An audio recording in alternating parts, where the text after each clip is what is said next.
I stood frozen at the bottom of my own staircase, a grocery bag digging into my fingers, listening to my husband's voice drift down from our bedroom. He wasn't coughing. He wasn't groaning the way a man with a 102 fever should be groaning. He was laughing, low and easy, the way he used to laugh with me before the years wore that softness down to something more careful. Then I heard the sentence that split my life into a before and an after. "Don't worry," he said. "She'll never find out. I didn't move. I didn't breathe." 22 years of marriage, and I suddenly understood I didn't know this man at all. My name is Rachel Bennett. I'm 44 years old, and until that Tuesday in March, I would have told you my marriage was ordinary in the best possible way. Not passionate like it was when we were 23. Not perfect, but solid. Real. The kind of marriage where you fold each other's laundry without thinking about it. I manage the claims department at a regional insurance company in Boise. The kind of job that pays the mortgage and lets me leave by 5 most days. My husband Daniel owns a small heating and air business he built from nothing, working out of a rented garage for 6 years before he finally had enough steady clients to hire a second technician. We met in our 20s at a mutual friend's barbecue, married 18 months later, and spent 2 decades building what I believed was a life neither of us would ever want to leave. That morning had started like any other. Daniel called me at 7:15, his voice thick and scratchy, telling me he'd woken up with a fever and a headache that made it hard to see straight. He said he'd stay in bed, take some ibuprofen, sleep it off. I told him to rest and went to work like it was nothing.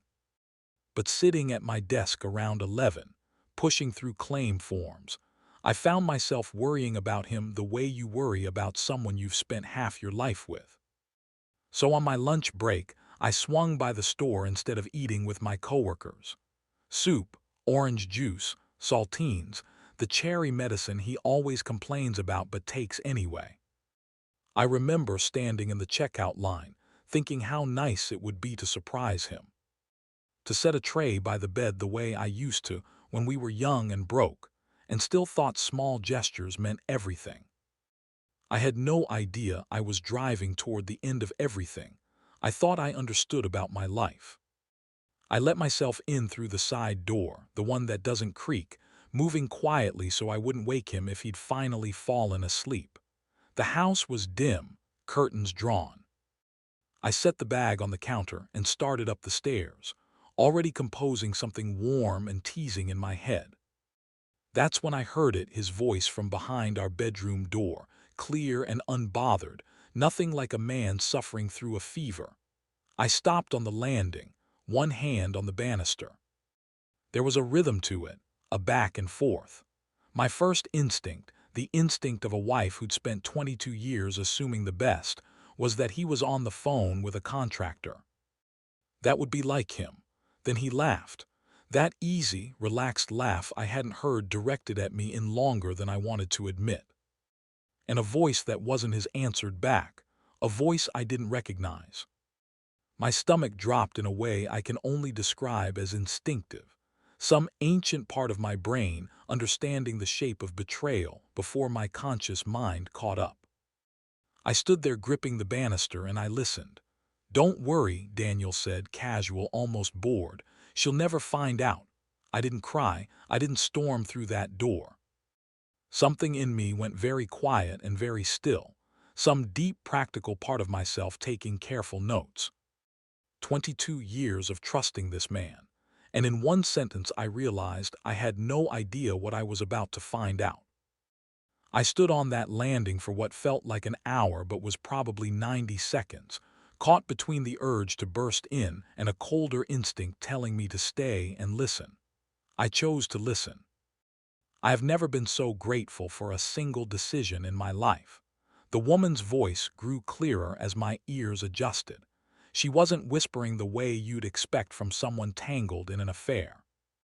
Her tone was brisk, businesslike. "Are you sure Rachel signed everything?" she asked. Not "does Rachel know?" Not "is Rachel going to find out about us?" signed everything. Those weren't the words of a mistress. Those were the words of someone confirming paperwork.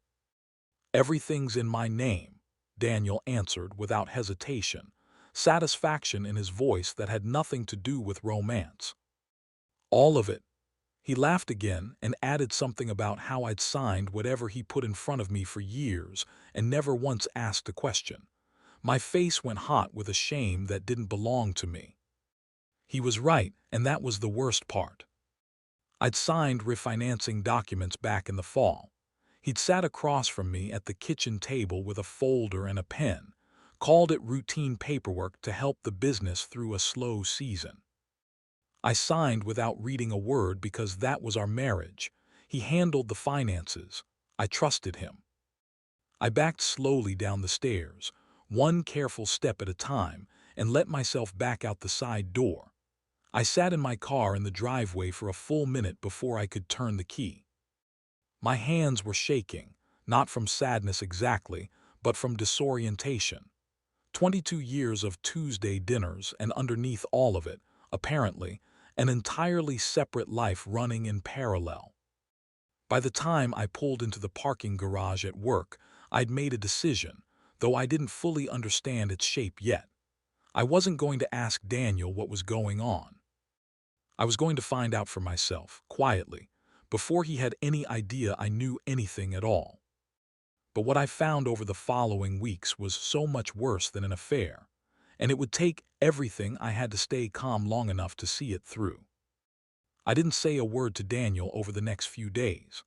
I smiled at breakfast, asked about his work orders, let him believe his sick wife's lunch hour visit had gone entirely unnoticed.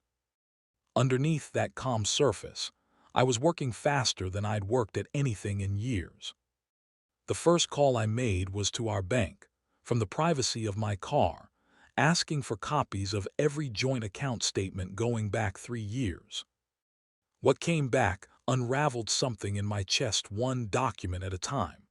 Investment accounts I didn't recognize, opened under Daniel's name alone. A home equity line of credit drawn against nearly 60% of our equity, one I'd never been told about.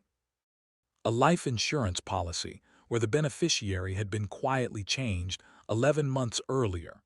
My name removed and replaced with something called the Foster Family Trust, an entity I'd never heard of and never agreed to create. I hired a lawyer the following week. Her name was Vanessa Reyes, sharp and unhurried, with a corner office downtown.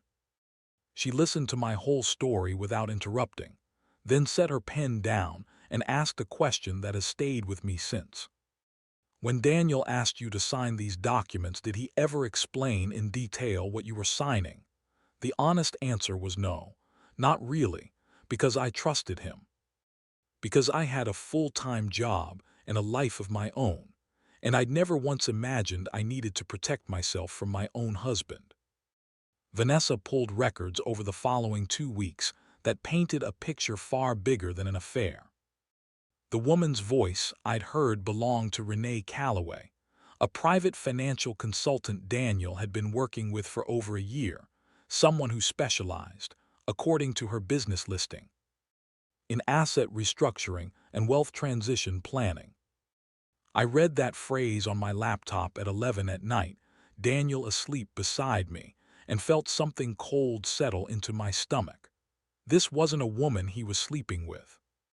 This was a woman helping him take apart our marriage financially, piece by piece, while I signed whatever he handed me. The deeper Vanessa dug, the worse the timeline got. It hadn't started months ago. The earliest transfer she found dated back nearly 4 years. A small change to a retirement beneficiary I might have signed without a second thought on some ordinary evening I couldn't even remember. From there the pattern grew slowly, deliberately, like a man laying bricks one at a time, so the wall would never look like it was being built at all. Property titles shifted. Investment accounts consolidated under his sole name. The business quietly restructured, so its assets sat outside anything I could claim in a divorce. I sat with that timeline spread across Vanessa's desk and felt grief mixed with fury. Grief for the marriage I thought I'd had. Fury, slow and building, at how easily he'd used exactly what made me a good wife, my trust, my busyness, against me. "There's something else," Vanessa said before I left that day. "This isn't just repositioning anymore. Based on the recent filings, Daniel appears to be preparing for a final transfer. Possibly very soon." I drove home past the house I'd lived in for 18 years, past the garden I'd planted myself, and understood I was no longer just a wife who'd overheard something troubling. I was standing at the edge of losing everything. Vanessa called on a Monday morning with an urgency I hadn't heard from her before. "I need you to come in today." She had the full picture now. Daniel wasn't just moving money to protect the business. He was preparing to sell our house, already listed with a title company under a fast close arrangement.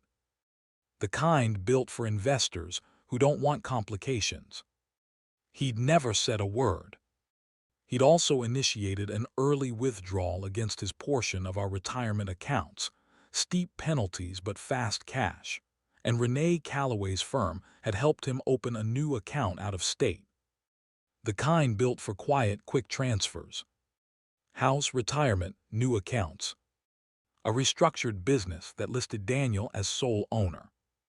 Despite the fact that I'd co-signed the original loan 19 years earlier and spent countless unpaid weekends doing his books before he could afford to hire someone. "There's one more thing," Vanessa said, sliding a document across the desk. Daniel had taken out a personal loan 6 months earlier, using our home as collateral, the same home he was now quietly preparing to sell out from under both of us. If his plan went through, I would be left with almost nothing. I sat very still and I felt something I didn't expect, not panic.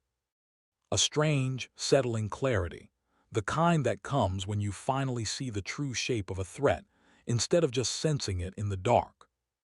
Daniel believed, with the arrogance built from 22 years of my unconditional trust, that I would never check. He had no idea how wrong he was about to be proven. "What do you want to do?" Vanessa asked, and I understood she wasn't just asking about strategy, she was asking who I wanted to be. I could have gone home and thrown the documents on the table that night, demanded explanations, watched him scramble for a story. I chose differently. "I don't want to warn him," I told her. "I want to let him think he's still ahead." Every day he believed he'd gotten away with it was another day Vanessa could spend freezing assets and documenting transactions before he could bury them. Under new paperwork. If I confronted him now, he'd have time to cover his tracks, reframe everything as a misunderstanding, drag this into a long, expensive fight. If I waited, he'd keep making mistakes, keep signing his own name to his own downfall. I drove home and made dinner. Daniel came in smelling like copper piping and asked how my day had been. I told him it was fine, quiet, nothing unusual. I watched him eat, and something hardened inside me that I knew would carry me through whatever came next. 3 weeks passed, and I became someone I barely recognized. A woman who could sit across from her husband every night with a steady voice while carrying the full weight of what she knew. There were nights I lay awake beside him, wondering how a person could share a bed with someone for 2 decades and still be capable of this. But every morning I reminded myself, patience now meant justice later. Vanessa moved fast. She filed for an emergency injunction to freeze the joint accounts before Daniel could complete his final transfer. She flagged my ownership interest with the title company, stalling the house sale. She began subpoenaing records from the out-of-state bank. Every piece moved quietly into place while Daniel went about his days, completely unaware the ground beneath him had already started to shift. Then, on a Thursday evening in early April, Daniel came home early carrying a manila folder I recognized instantly, the same kind he'd used for every document he'd ever slid across our kitchen table. He said the accountant needed one more form signed, something about liability protections. His voice was warm. He touched my shoulder the way he used to when we were newly married, and for just a moment, some old, tired part of me wanted so badly to believe him. Just one more signature, he said, sliding the folder toward me with a soft smile. I told him I'd look it over after dinner. He nodded, satisfied, and disappeared into his study, completely confident that his trusting, unquestioning wife was about to hand him the very last piece he needed. What Daniel didn't know was that Vanessa and I had already prepared for exactly this moment. That night after he went to bed, I photographed every page and sent them to her before I considered signing anything. She called back within 20 minutes, her voice sharp with urgency. The document wasn't liability protection at all. It was the final transfer authorization for the last joint investment account we still shared. If I signed it, the last significant asset still legally tied to both of us would become his alone. "Don't sign it," she said, "and don't tell him anything is wrong. We're ready to move. I just need 48 hours. Those 48 hours felt like the longest of my life." I smiled at Daniel over coffee, told him I'd get to the paperwork this weekend, watched him nod with that same easy confidence. Meanwhile, Vanessa filed the injunction formally with the court, citing 4 years of asset transfers as evidence of financial misconduct. She submitted freeze orders to every institution Daniel had touched. She coordinated with the title company to permanently halt the house sale. On Friday morning, everything happened at once. Every account Daniel had opened, every transfer he'd initiated, stopped cold, locked in place by a judge's order before he had any idea it was coming. The house sale was halted. The retirement withdrawal was frozen mid-process. The out-of-state account showed a hold notice the moment the bank received the subpoena. I was at my desk when Vanessa called with the news, and I had to excuse myself to the ladies' room, locking myself in a stall, pressing my hand over my mouth, not from sadness this time, but from relief so overwhelming it nearly buckled my knees. For 4 years, Daniel had been quietly taking apart everything we'd built, confident I'd never notice. In one single Friday morning, all of it came apart without him ever seeing it coming. But the hardest conversation of my life was still waiting for me at home. That evening, I drove home knowing Daniel had likely already discovered something was wrong. He was standing in the kitchen, phone in hand, his face the color of ash. I had never seen him look like that in 22 years, not through business setbacks, not even the year his father died. "Rachel," his voice cracked on my name. "Something's wrong with the accounts, everything's frozen, the house sale fell through. I can't reach the bank in Nevada." He looked at me the way you look at someone who's supposed to be on your side no matter what. For a moment, an old, worn reflex rose in me, the instinct of a wife who'd spent 2 decades soothing this man's panics. I let it pass through me and settle somewhere quiet. "I know," I said. He went very still. "What do you mean you know?" "I mean I know, Daniel. I know about Renee. I know about the accounts. I know about the house. I heard you that day I came home for lunch. I heard everything." Watching his face change was one of the strangest experiences of my life. Confusion first, as he tried to work out how much I knew. Then something almost like relief. The exhausting weight of a secret finally set down.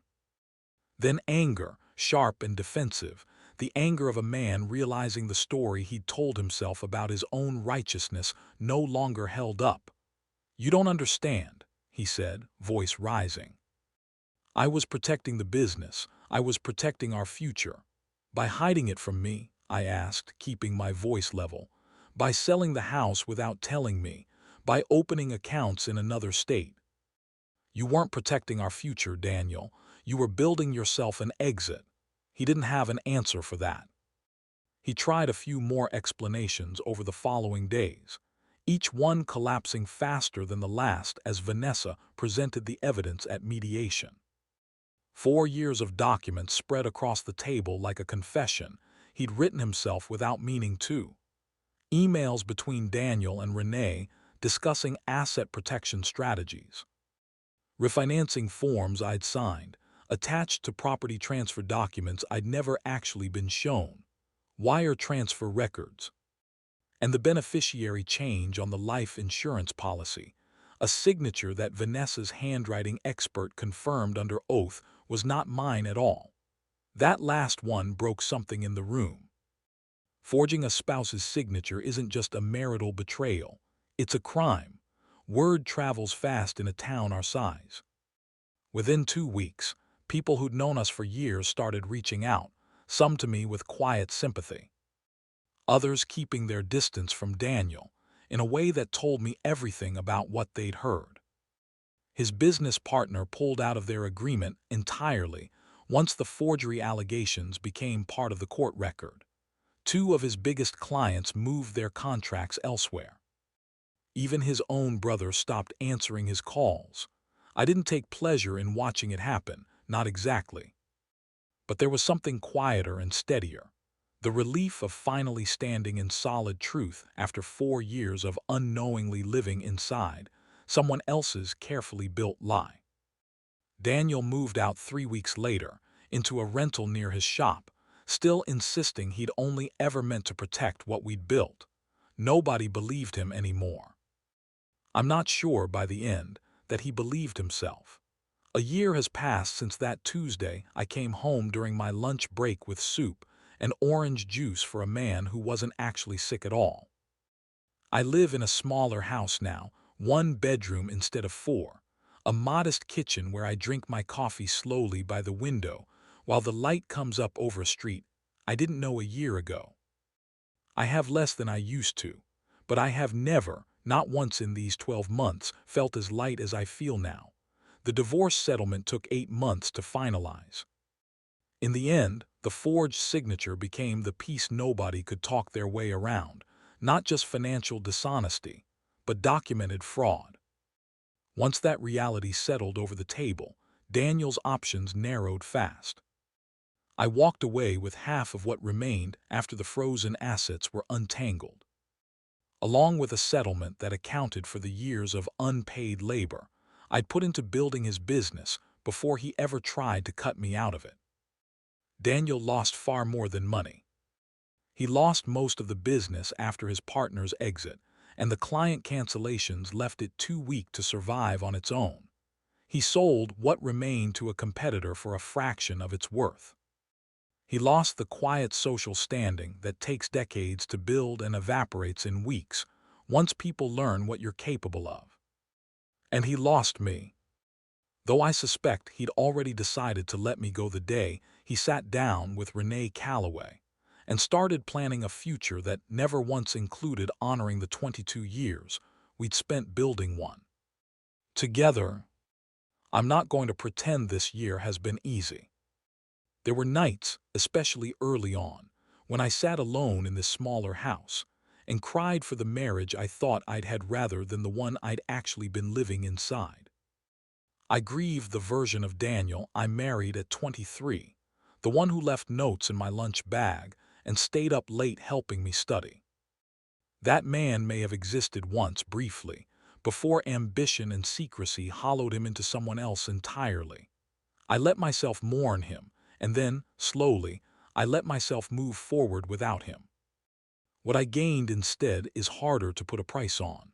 I gained back my own judgment, the confidence to read every document before I sign it, to ask hard questions without apologizing for asking. I gained a quieter kind of peace, the kind that comes from facing the worst version of betrayal a marriage can offer and finding the patience to fight it the right way instead of the easy way. I gained friendships that deepened once people saw how I handled those months. I gained myself back, the version of Rachel Bennett who existed before I learned to shrink my own instincts for someone else's comfort. Last Sunday, my closest friend Lauren sat across from me on my back porch, coffee mugs warming our hands against the early spring chill, and asked me something I hadn't quite prepared for. If you could go back to that Tuesday, would you still come home during your lunch break, knowing everything it would lead to? I didn't have to think long. Every single time, I told her, and I meant it. Because if I hadn't come home that day, I have no doubt I'd have signed that final document eventually. I'd have lost the house, the retirement savings, the business I helped build with my own hands. I'd have woken up one day, months or years later, with nothing and no understanding of how it happened.